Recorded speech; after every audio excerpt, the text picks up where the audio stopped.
Assalamualaikum warahmatullahi wabarakatuh.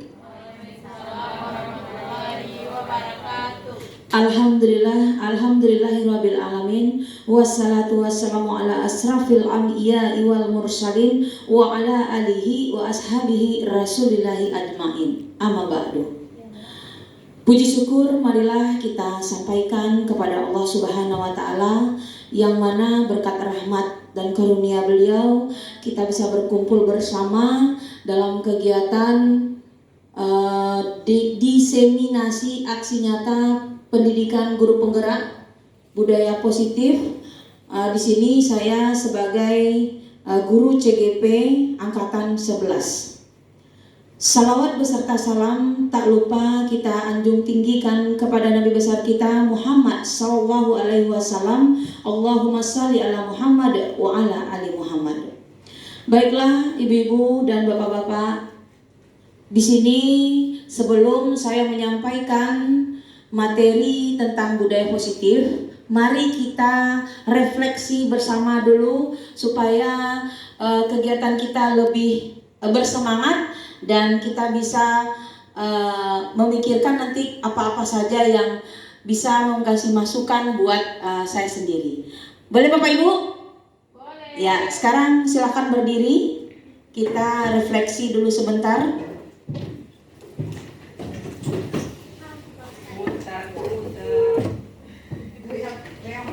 Jadi yang sudah makan siang, yang sudah makan sarapan, kita keluarkan semangatnya.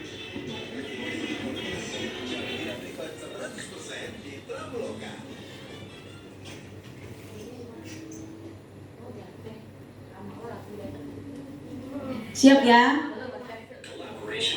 Kita mulai.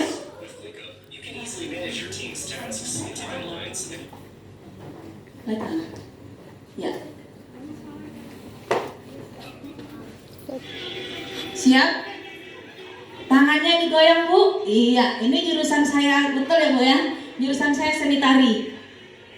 Iya. Ya kita menari.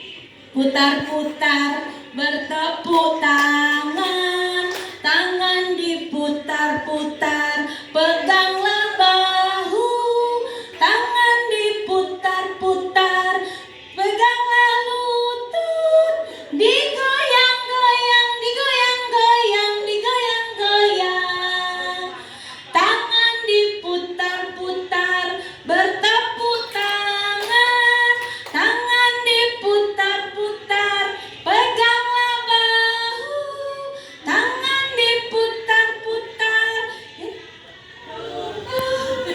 pegang goyang, digoyang-goyang, digoyang-goyang. Ya lagi. Diputar ke atas, diputar-putar, diputar ke bawah, diputar-putar, diputar ke kanan, diputar-putar, diputar ke kiri. Oke, terima kasih. Masya Allah, semangat sekali Bapak Ibu hadirin yang berbahagia. Jadi dengan adanya refleksi ini kita bisa lebih fokus untuk mendengarkan materi pada hari ini. Baik, terima kasih. Di sini pertama yaitu kita lihat tujuan dari pendidikan. Tujuan dari pendidikan menurut KHD, tujuan pendidikan adalah menuntut segala kodrat yang ada pada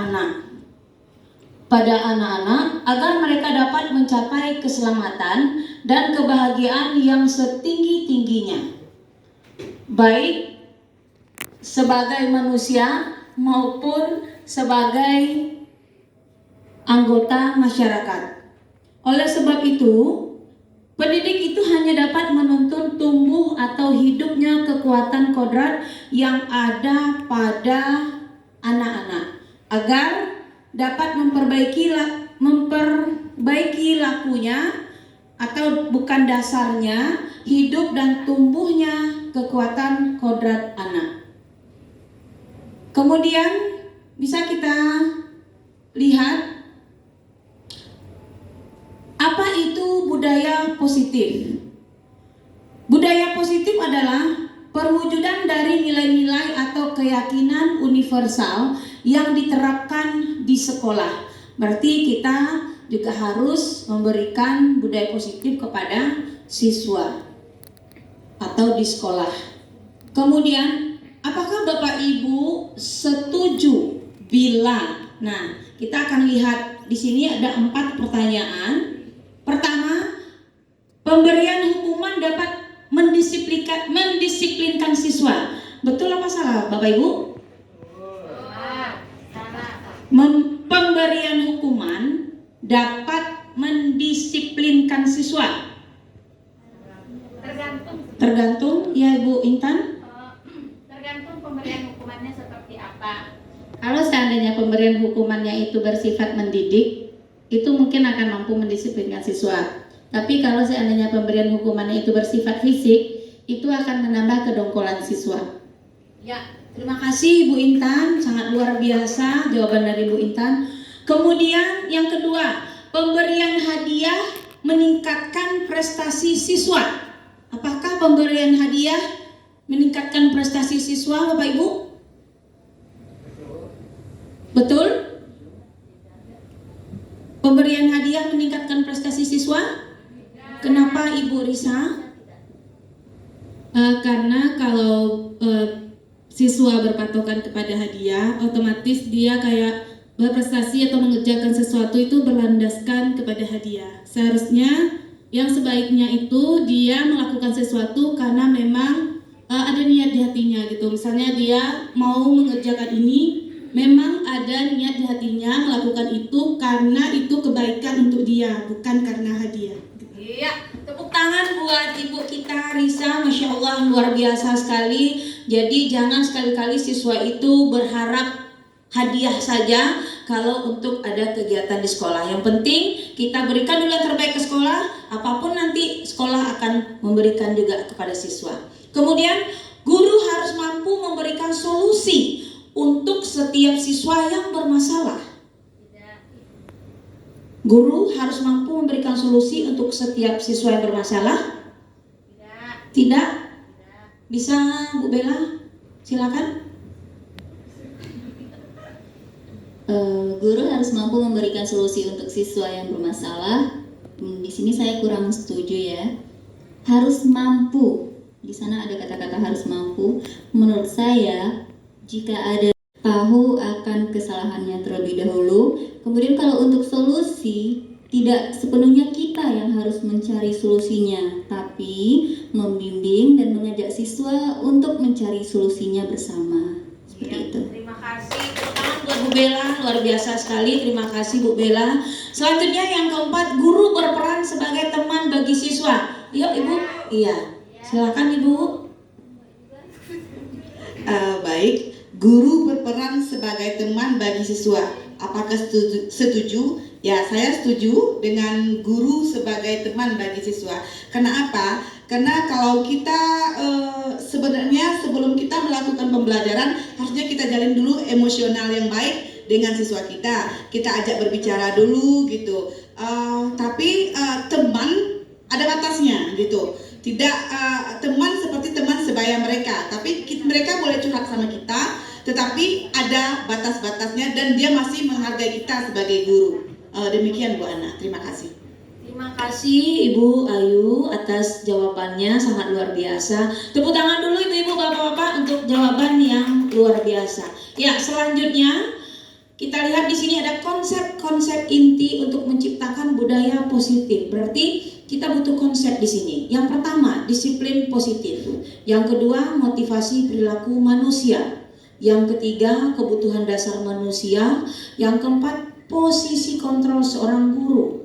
Yang keenam, segitiga restitusi. Nah, di sini bisa kita lihat. Next. Nah, cobalah buka. Anda dan teman Anda akan melakukan kegiatan. Cobalah buka. Anda adalah A. Tugas Anda adalah mengepalkan salah satu tangan Anda. Ya Bapak Ibu, dikepalkan tangannya. Coba Anda bayangkan bahwa Anda menyimpan sesuatu yang sangat berharga di dalam kepalan tangan Anda.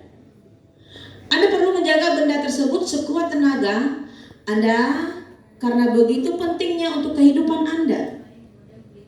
Yang B, mencoba dengan segala cara untuk membuka kepalan tangan Anda.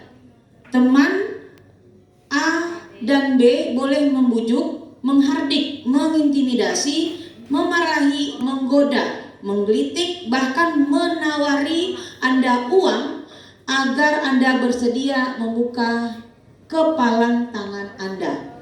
Nah, di sini maksudnya kita mencoba mencari solusi apa yang ada di dalam genggaman tangan itu sendiri. Next. Pergeseran paradigma teori kontrol Dr. William Glasser itu ada beberapa, 4 ya. Ilusi guru mengontrol murid. Kemudian ilusi bahwa semua penguatan positif efektif dan bermanfaat. Kemudian ilusi bahwa kritik dan membuat orang merasa bersalah dapat menguatkan karakter. Kemudian ilusi bahwa orang dewasa memiliki hak yang memaksa. Nah, di sini bagaimana seseorang bisa berubah dari paradigma stimulus respon kepada pendekatan teori kontrol. Nah, di sini ada 2, stimulus respon dan teori kontrol. Kita lihat dari stimulus respon itu realitas atau kebutuhan kita sama. Teori kontrolnya realitas kebutuhan kita berbeda. Kemudian stimulus respon semua orang melihat hal yang sama. Kemudian kita lihat setiap orang memiliki gambaran yang berbeda dari teorinya. Kita lihat lagi kalau kita harusnya bukan mengancam dan menghukum, tapi kita mengajak. Ya, lanjut. Nah, kita lihat lagi di sini ada disiplin. Kita lihat disiplin adalah kemampuan memerintah diri sendiri dalam mengontrol dan menguasai diri untuk memilih tindakan yang mengacu pada nilai-nilai yang kita hargai dengan penuh tanggung jawab tanpa terperintah orang lain. Kemudian nilai-nilai yang kita hargai adalah apa-apa aja. Nilai-nilai yang sudah kita hargai, nilai kebijakan, sifat positif manusia yang merupakan tujuan mulia yang ingin dicapai setiap individu, yaitu nilai-nilai dalam profil pelajar Pancasila.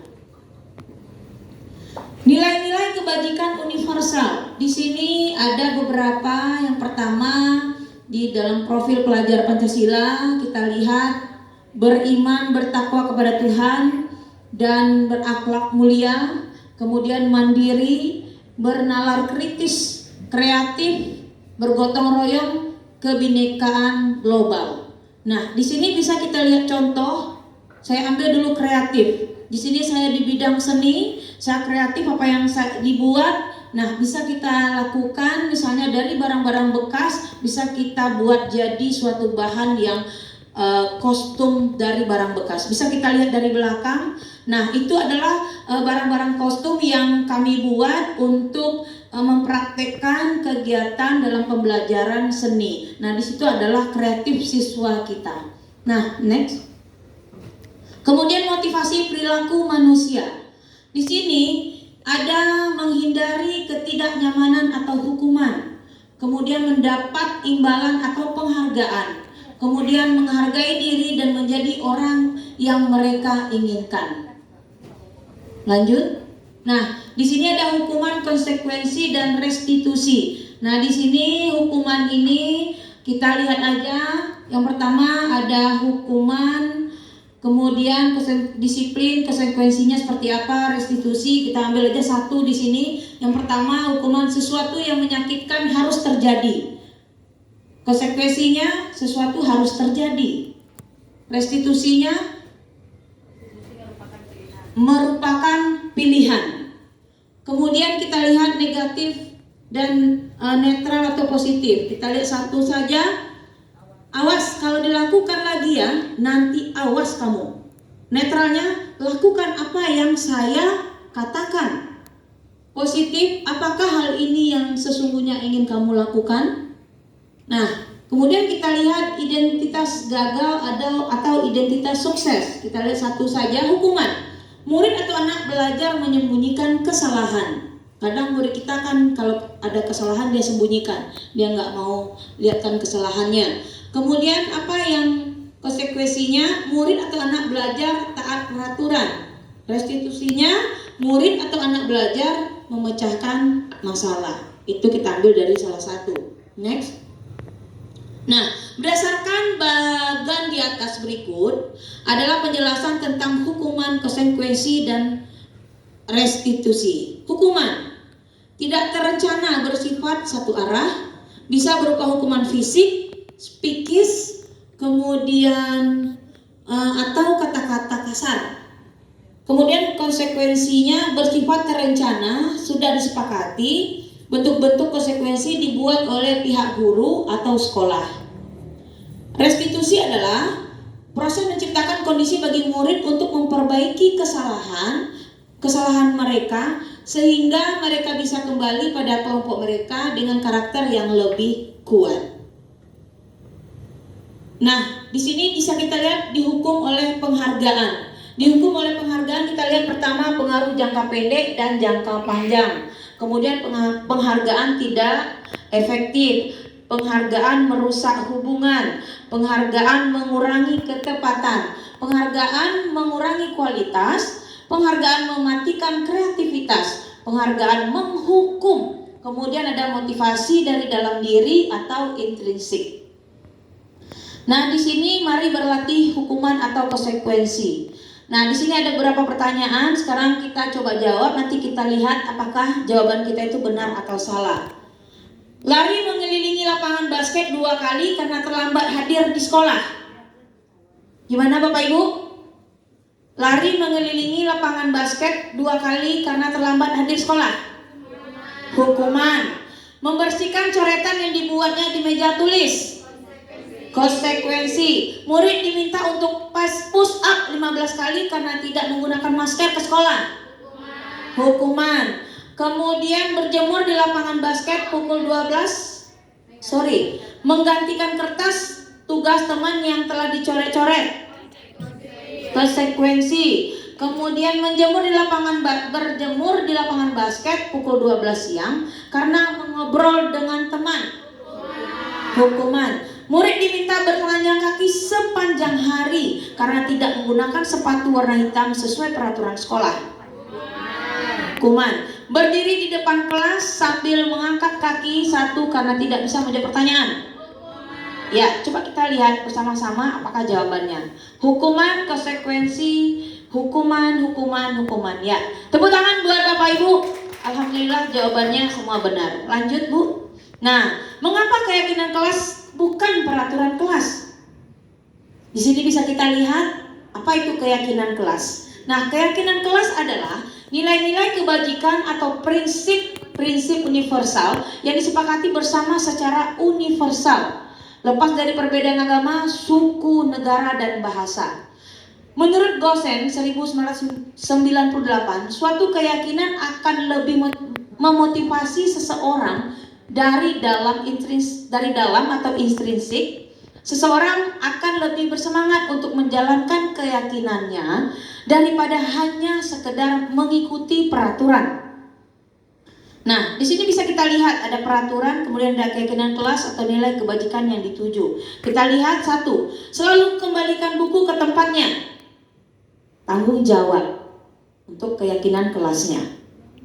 Dilarang mengganggu orang lain, berarti menghormati orang lain dari diri sendiri. Hadir di sekolah 15 menit sebelum pembelajaran dimulai. Jadi menghormati orang lain, komitmen pada tujuan berkomitmen. Dilarang menggunakan narkoba. Dilarang menggunakan narkoba. Berarti kesehatan. Bergantian atau menunggu giliran. Menghormati orang lain atau kesabaran. Gunakan masker, berarti untuk kesehatan atau keselamatan. Jangan berlari di kelas atau koridor, sama keselamatan dan keamanan. Ya. Nah, di sini bisa kita lihat mengapa kita memiliki peraturan tentang penggunaan helm pada saat mengendarai kendaraan roda 2 atau motor? Mengapa kita memiliki peraturan tentang penggunaan helm pada saat mengendarai kendaraan roda 2 atau motor? Ada yang bisa menjawab, Bu? Kenapa? Atau mengapa kita memiliki peraturan tentang penggunaan masker dan mencuci tangan setiap saat? Demi yang pertama demi keselamatan, yang kedua demi Muka tertentu. Kita lihat pembuatan rasa bersalah. Suara lembut namun menyalahkan siswa. Guru menyatakan kesalahan pada siswa dan guru menderita. Dampaknya membuat siswa merasa bersalah, rendah diri dan menarik diri. Kemudian teman, guru bersikap ramah, cenderung bersenda gurau untuk menghangatkan suasana. Dampaknya murid tergantung pada satu orang dan membuat siswa tidak mandiri. Pemantau, nada bicara dan ekspresi data, identitas berhasil, pemantau tetap memantau saat siswa diberi sanksi. Dampaknya, menghitung hadiah atau hukuman yang diberi tanpa menilai kebajikan. Kemudian tidak sepenuhnya mandiri. Kita lihat manajer. Suara netral, tercipta identitas positif atau berhasil, mengajukan pertanyaan bermakna, membantu siswa memecahkan masalah. Dampaknya murid mandiri PD memecahkan masalah sendiri. Nah, sekarang kita lihat segitiga restitusi. Nah, di sini ada pertama segitiga restitusi, validasi kebutuhan, menstabilkan identitas, menanyakan keyakinan. Di sini kita lihat kalau untuk validasi kebutuhan, kamu tentu punya alasan mengapa melakukan itu. Adakah cara yang lebih efektif untuk mendapatkan apa yang kamu butuhkan? Kemudian nilai-nilai yang telah kita sepakati. Kemudian kalau kamu ingin menjadi orang yang seperti apa? Terakhir, setiap orang pasti pernah melakukan kesalahan. Kamu bukan satu-satunya yang pernah melakukan ini. Next. Nah, di sini kita lihat segitiga restitusi, proses menciptakan kondisi bagi murid untuk memperbaiki kesalahan mereka sehingga mereka bisa kembali pada kelompok mereka dengan karakter yang lebih kuat melalui restitusi guru. Ada beberapa poin. Yang pertama, membantu murid menjadi lebih memiliki tujuan disiplin positif serta memulihkan dirinya setelah berbuat salah. Kemudian membantu murid untuk jujur pada diri sendiri dan mengevaluasi dampak dari kesalahan yang dilakukan. Terakhir, memberikan penawaran bukan paksaan. Jadi kalau kita paksa, nanti dia akan banting setir. Nah, membanting setir ball. Oke, lanjut. Menstabilkan identitas. Di sini ada beberapa poin untuk menstabilkan identitas. Pertama, berbuat salah itu tidak apa-apa. Tidak ada manusia yang sempurna. Saya juga pernah melakukan kesalahan seperti itu. Kemudian kita bisa menyelesaikan ini. Kemudian Bapak Ibu tidak tertarik mencari siapa yang salah, tapi Bapak Ibu ingin mencari solusi dari permasalahan ini. Kamu berhak merasa begitu. Kemudian validasi tindakan yang salah. Kamu pasti punya alasan mengapa melakukan hal itu. Kamu patut bangga pada dirimu sendiri karena kamu telah melindungi sesuatu yang penting buatmu. Kemudian menanyakan keyakinan. Ada 4 poin. Yang pertama, apa yang kita percaya sebagai kelas atau keluarga? Apa nilai-nilai umum yang kita telah sepakati? Apa bayangan kita tentang kelas yang ideal? Kamu mau jadi orang yang seperti itu? Sekarang apa bayangan kita tentang kelas yang ideal? Ada yang bisa jawab Bapak Ibu? Apa bayangan kita tentang kelas yang ideal? Itu aja. Kita ambil satu pertanyaan dari 4 poin. Apa bayangan kita tentang kelas yang ideal? Apakah kelasnya harus rapi, harus wangi, atau gimana? Ada ya, Ibu Intan? Terima kasih. Yang kita bayangkan tentang kelas yang ideal adalah kelas yang mampu mengungkapkan atau mengekspresikan diri siswa di dalam kelas tersebut. Karena kalau seandainya kita berpatokan kepada kelas yang rapi atau kelas yang wangi, itu tidak akan mampu mengeluarkan apa yang ada di dalam pikiran siswa. Tapi kalau seandainya kelas itu adalah kelas yang ideal, kelas di mana siswa mampu menuangkan semua ide-ide dan kreativitas siswa dalam sebuah kelas tersebut. Ya, terima kasih Bu Intan. Tepuk tangan buat Bu Intan dulu. Ya, selanjutnya kita lihat, rupanya sudah di penghujung acara. Nah, jadi kita lihat tadi pertanyaan dari jawaban dari Bu Intan. Kelas itu tidak harus bersih dan wangi. Jadi kita harus tahu apa saja yang harus kita lakukan di dalam kelas yang ideal. Baik, terima kasih Bapak Ibu atas bantuannya hari ini, karena saya di sini juga belajar. Jadi mudah-mudahan apa yang materi yang saya sampaikan ada manfaatnya dan juga ada manfaat bagi saya. Bapak Ibu yang memberikan masukan, semoga ini tercapai hendaknya. Mudah-mudahan apa yang saya berikan dan Ibu berikan solusinya bermanfaat bagi kita semua. Terima kasih. Saya tutup dengan wabillahi taufik wal hidayah. Assalamualaikum warahmatullahi wabarakatuh. Waalaikumsalam warahmatullahi wabarakatuh.